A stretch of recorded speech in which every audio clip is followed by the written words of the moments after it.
தமிழ்நாட்டில் பல்வேறு பகுதிகளில் தக்காளி விளைச்சல் அதிகரித்துள்ள நிலையில் விலை கடுமையாக சரிந்துள்ளது. சில பகுதிகளில் தக்காளிக்கு விலை கிடைக்காததால் விவசாயிகள் வேதனை அடைந்துள்ளனர்.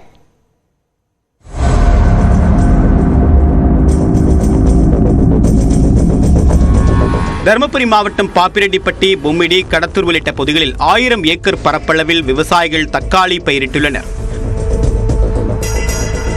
மழைக்காலங்களில் தக்காளி விளைச்சல் கடுமையாக சரிந்து விலை அதிகரிப்பது வழக்கமாக இருப்பது போல், வெயில் காலங்களில் தக்காளியின் விளைச்சல் அதிகரித்து விலை பாதாளத்திற்கு செல்வது வழக்கமான ஒன்றாகவே உள்ளது. இந்நிலையில் தருமபுரி மாவட்டத்தில் தக்காளி பயிரிட்ட விவசாயிகள் நடப்பாண்டு கடுமையான நஷ்டத்தை சந்தித்து வருகின்றனர்.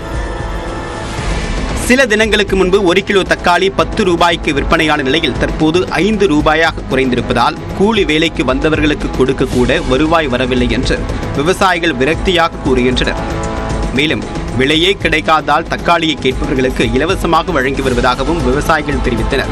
வெளிமாநிலத்திலிருந்து வர்றதை கண்டிப்பா நம்ம தடுக்க முடியாது. ஏன்னா எல்லாருமே இது ஒரு விலை கிடைக்கும்னு சொல்லி தான் உற்பத்தி பண்றாங்க. அதுக்கு இது சரி பண்ணணும் அப்படின்னா இந்த பகுதிகளில் இந்த நேரத்தில் இந்த காய்கறி மட்டும் அதிகம் போடுங்க, இத்தனை ஏக்கர் இதை போடுங்கிற ஒரு கைடன்ஸ் பிளாக் வைஸ் நம்மள்ட்ட பார்த்தீங்கன்னா அரசு அலுவலர் இருக்காங்க, எல்லாம் டிடி இருக்காங்க. அவங்க கிளியரா கைட் பண்ணாங்கன்னா இது நல்லா இருக்கும். அதை நம்ம விவசாயிகளையும் எடுத்துக்கணும். அந்த விவசாயிகள் என்ன ஒரு எஃப்யூ மூலியமா ஒருங்கிணைஞ்சு ஒவ்வொரு எஃப்யூ கூட நீங்க இந்த காய்கறி போடுங்க, நீங்க இந்த காய்கறி கைட் பண்ணாங்கன்னா கண்டிப்பா அதை விவசாயிகளும் இந்த நடைமுறைப்படுத்தினாங்கன்னா இதுக்கு தீர்வு ஈஸியா கிடைச்சிடும். இதே போல கோவை மாவட்டம் தொண்டாமுத்தூர் சுற்றுவட்டார பகுதிகளில் தக்காளி விளைச்சல் அதிகமாக இருந்தும் வெளி மாவட்டங்கள், வெளி மாநிலங்களிலிருந்து தக்காளி வரத்து தொடர்வதால் கிலோ 8 ரூபாய்க்கு விற்கப்படுவதாக விவசாயிகள் வேதனையுடன் கூறுகின்றனர்.